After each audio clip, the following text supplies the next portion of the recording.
Hello everyone, I hope you had a great day. Today we are looking at some new I Do Work Here Lady stories. I hope you enjoy them. If you like the video, don't forget to hit the like button, it really helps the channel to grow. And if you are new here, don't forget to subscribe. By subscribing and hitting the notification bell, YouTube will inform you of every new video. And now let's start with the first story, shall we? The first story is called Don't Come In Like You Own the Place. I own a portfolio of 5 different businesses that have little in common with each other. They are all service-based, and 3 of them are public-facing and in different areas of the state in which I live. I tend to allow the managers for each location to hire clerical staff without me meeting them first. This is because the businesses all operate under separate names, provide separate services, and are located in separate offices and buildings. This largely works out to everyone's benefit, as I don't have to drive several hours to approve a new receptionist, and it doesn't take time away from my staff or the new hire. One of my businesses happens to be involved with medical testing and is farthest from my home at about 3 hours away. So I only make trips out there if I have to. Shortly before 2020 hit, I drove out to the medical testing office to pick up some papers and to meet the new receptionist that had been hired a few days prior. I asked the manager in charge of that office to send me the new hire's name and some background info so I could introduce myself without not knowing anything about them. I pulled up to the office around 5:45 PM and walked up to the check-in counter where the new hire was sitting. Before I could say anything, let alone introduce myself, she says, "We are about to close, so you need to come back later." I thought she was joking, and I kind of chuckled and waited for her to laugh too. She said, "Are you stupid or something?" I said we are closed. While I try to keep in mind that I don't know what is going on in someone's life to cause them to be in a bad mood, I also don't want any of my staff to speak to anyone in that manner. This is the conversation between us that followed. "Do you speak to customers that way?" "Yeah, when you people come in late like you own the place." "I do." "You do what?" "I own this place." She scoffs. I show her the badge that states I'm the owner. "I would like to see you in my office, now." Her eyes got very wide as she watched me swipe my badge, thus unlocking the door that leads from the lobby to the staff area. I passed the manager's office and told her to follow me to my office, which she did. The manager, the receptionist, and I sat down in my office and I explained the situation to the manager. I then explained to the receptionist that our office gets people from all walks of life and in all types of situations, and that I don't tolerate any of my staff speaking to people in such a manner when they are representing my business. I asked the manager to draft termination papers while I had a final check made out to the receptionist. When we settled all the formalities of firing her, I handed her the check, which she grabbed out of my hand and tried to storm out of the building. However, by the time we were finished, it was past 6 PM, which is when the office closes. The front door automatically locks and requires an employee badge to unlock. As such, when she tried to open the door, it was locked. And when she tried to swipe her badge, the little red light just blinked because her badge was no longer active. The manager ended up having to swipe her badge to let the ex-receptionist out, to which she mumbled thanks and left. The next story is called That's Me. This one takes place on a late afternoon shift, just before the dinner rush. So we had a manager and 2 servers in, including myself. An important note for the story is that I used to have my hair dyed a bright blue color for a lot of my time working at the shop. But I had recently dyed it back to natural brown as I was making uni applications. And it was generally seriously high maintenance when you had to wash it every day as the color ran out way too fast. So we are all going about our business, taking orders and getting ready for the dinner rush.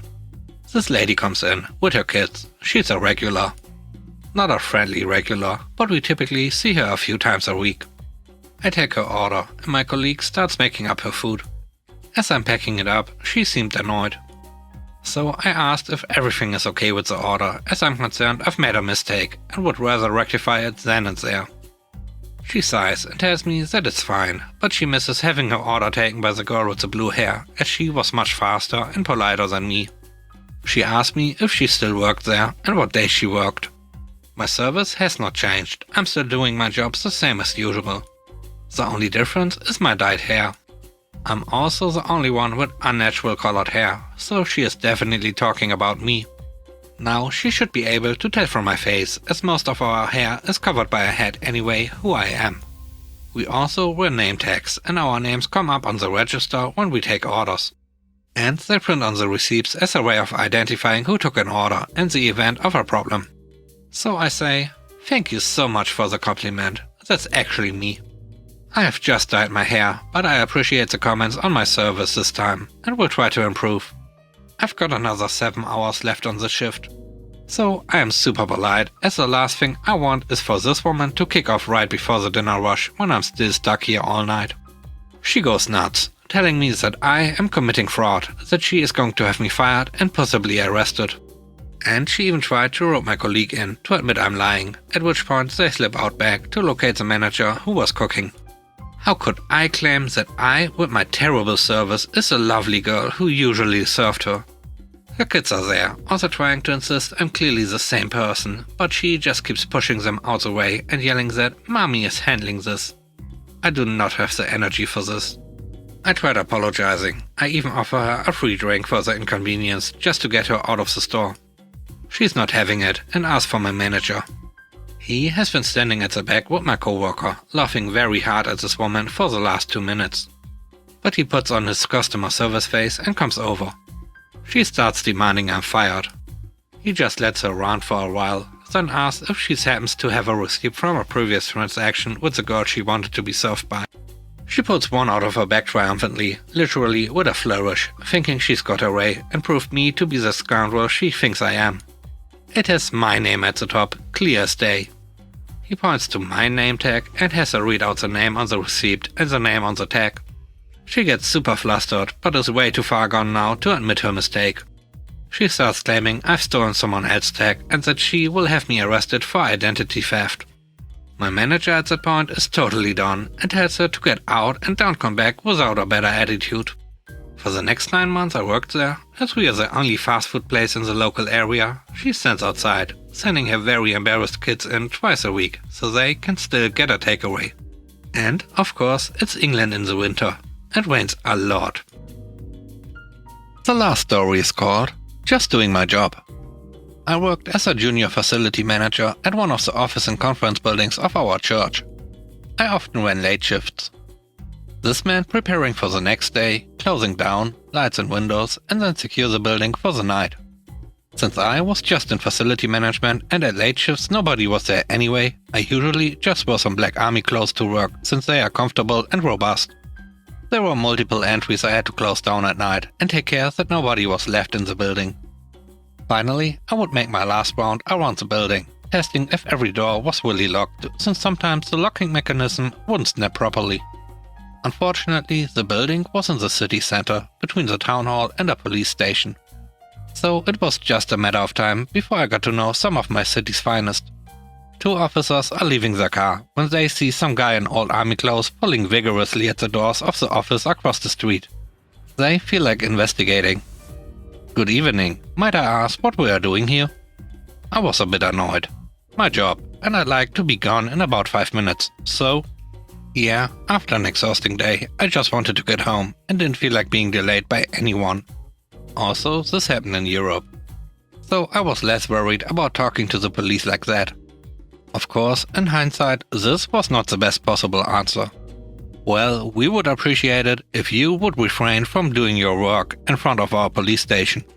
I was very much missing what the police officer is getting at. So I was still pulling at the door, which indeed opens. Well, I'm sorry to hear that. I'll be away as soon as I have taken care of this. At that moment, I reached for my pocket to get the keys and found myself harshly interrupted. Hands where we can see them. Step away from the door. Me, freezing in mid-air, finally realizing the situation. Now I get it. Sorry, I do work here. Seems like my looks weren't too convincing. I don't think so. Are you daft? We are literally standing right beside you. He says, the sheer audacity, at least we just have to cross the street, while grabbing my arm and shaking his head. No sir, I can't. I do indeed work here, and got to. Yeah, your work looks quite like breaking and entering, so if you would just come with us. By now, I was annoyed and rather desperate. It was past my shift and I couldn't leave with 2 open doors. The last one I would lock on my way out. And this late, they might just keep me overnight at the station and check out my testimonial the next morning. So you are about to just leave the store unlocked and open for everyone else to just walk in? Officer 1 to Officer 2, raising an eyebrow. That's right, would you go around to the main entrance and call their facility management? Officer 2 walks away, and sure enough, about a minute later, my work phone starts ringing. Take your phone, slowly, and turn it off. By then, Officer 2 returns, cell phone on his ear, trying to reach anyone, as I take mine and end the call. They hung up. I try again. Some seconds later, my cell starts ringing again. Might I? Officer 1, totally oblivious, just gives me an annoyed nod.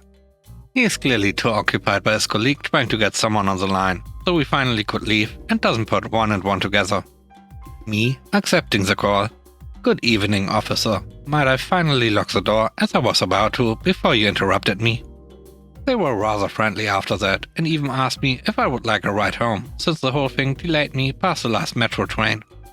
In the end, they were quite nice guys, and as annoyed as I was, they themselves were just about to turn in when they spotted me. We had a good laugh afterward. Thanks for watching the video. I hope you enjoyed it.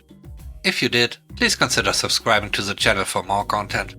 Let me know what you think about the stories in the comment section below. Have a great day. Bye bye.